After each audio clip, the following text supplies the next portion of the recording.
Hudaýyň dostlary aýdýar: her ki hahat hem neşini ba Huda, gu neşinet der huzuri evliya. Her ki hahat hem neşini ba Huda, gu neşinet der huzuri evliya.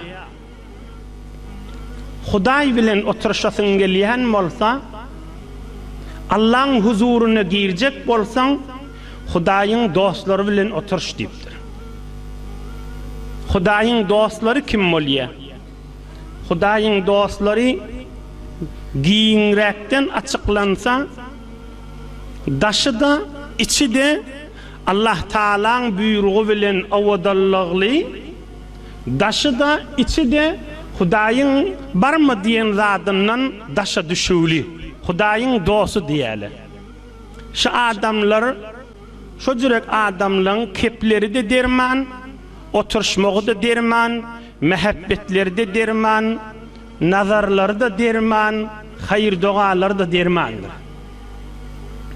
Evliya diýdigi, Hudaýyň dostlary diýdigi, daşy da Allah'ın buýrugy bilen awadallagly, içi de Allah'ın ışqy bilen awadallagly, içinde bahilçilik, tekebbürlük, hasadet, birinin ayağından asılmak, birini zerer yetirmek, bir amanata hıyaneti deyinleyen bernameler içinden aýlanmayan adamlar Allah'ın dostudur. Her ki hahat hem neşini ba Huda, gu neşinet der huzuri evliya.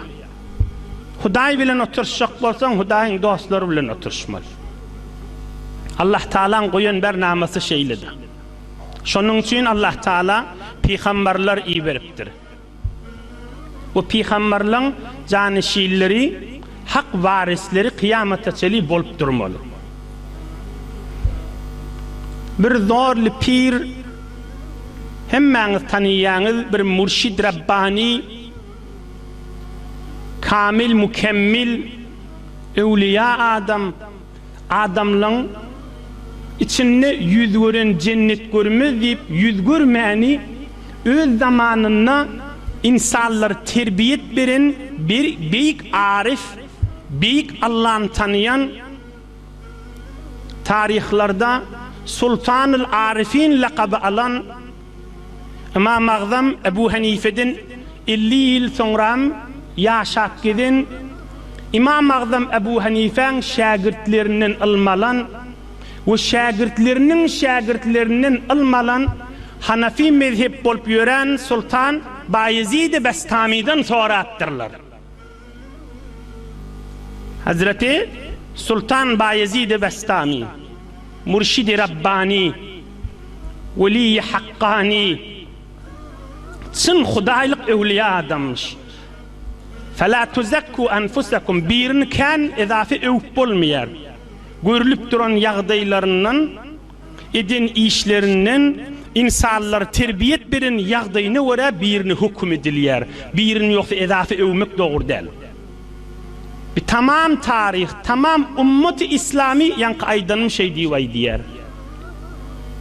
Ama Magzamdan 50 yıl sonra dagy yaşan bir beýik evliya adamlaryň biri Sultan Bayezid Bestami. Ebu Hanife'nin şagirdlerinden almalıdır, şagirdlerinin de şagirdlerinden almalan adam. Şondan sonra attırla sen neçe yaşında diýip. Sorulýa da yaş birinin. Ağam sen neçe yaşında, ustad sen neçe yaşında, şagird sen neçe yaşında diýip. Olay diýipdir, men 4 yaşımda diýipdir. Aham berki adam, "Uy näçe boldy 4 yaşında diýen sen bir ulkan adam" diýipdir. Ona Sultan Bayezid Bestami bir pirlik jogap beripdir. Bir derman jogap beripdir. Olar tamam Allah köklediğinden näme kepleseler adamlara ders bolsun, terbiyet bolsun diýip kepleýänmişler da. Edafa paçawlap oturmayan adamlar da ola. Pikrin içinde ve zikrin içinde bolansan, lokmalarda halal bolansan, niyetleri de salim bolansan, pikirleri, päälleri de salim bolansan, Allah olan ağzına derman kepleri berýänmiş. Neçe yaşında diýilenlerine aýdypdyr. Men 4 ýaşymda diýipdir. Necretin 4 ýaş diýen 4 ýaş oglanjyk bolýa. Onda men 4 ýyl bäri Allahyň mehabbetinde ýaşap ben 4 ýyl bäri Hudaý näme, din näme, şeriat näme bilip ben onun aňyrsyn öz ömrümden hesap etmeýändir. Men ömrüm 4 ýyl şu mahallypdyr.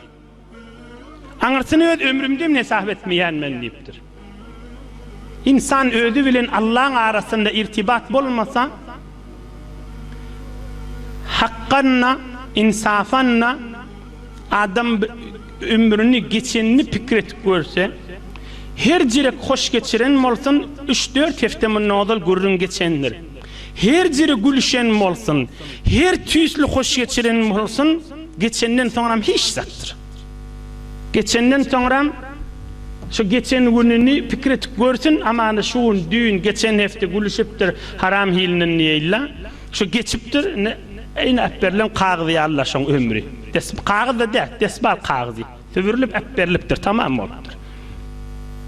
Men ömrüm 4 ýyl bäri Allahyň ışkyna, mehabbetine, şeriatyň içinde ýaşap ben. Kadimden jedidden sorak etipdirler. Hudaýyň ışkyna girmäň ýoly näme diýip. Allahyň mehabbetine girmek, qysgaja pirleň arasynda geçýän gurrun şey. Keyfel wusul ila hadratillahi azza ve celle. Keyfel wusul ila huzurillahi azza ve celle. Allahyň huzuruna girjek bolsaň ýol näme? Hudaýyň dostlary jogap beripdirler. İň ansat ýoly, iň ýaqyn ýoly, iň zähmetsiz ýoly ýanky ýol Hudaýyň dostlary bilen oturşmak.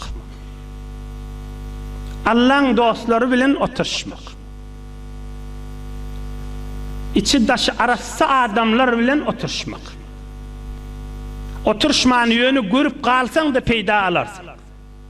Ýöni pat görüp galsaň da özüne görä sen boş galmarsyň.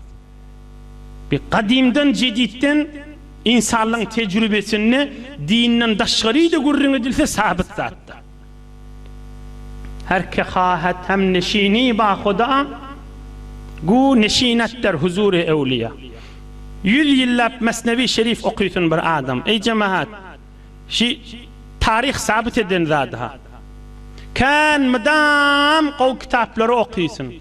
Men özüm saytlaryň içinde, men men saytlardan habarymma, hemme bernamalardan habarymma, men özüm okuýan, men öz mutalaam kan, özüne wara hayır görür. Yani 50 ýyllap okuýupdyr, majalleler okuýupdyr, kitaplar okuýupdyr, saytlaryň içindemişdik. Bir gapdyrly goýsun, bir gedek bir jelesi Allahyň dostunyň ýanyna otursun, özü bilir, öňkü ömür boş geçiripdir.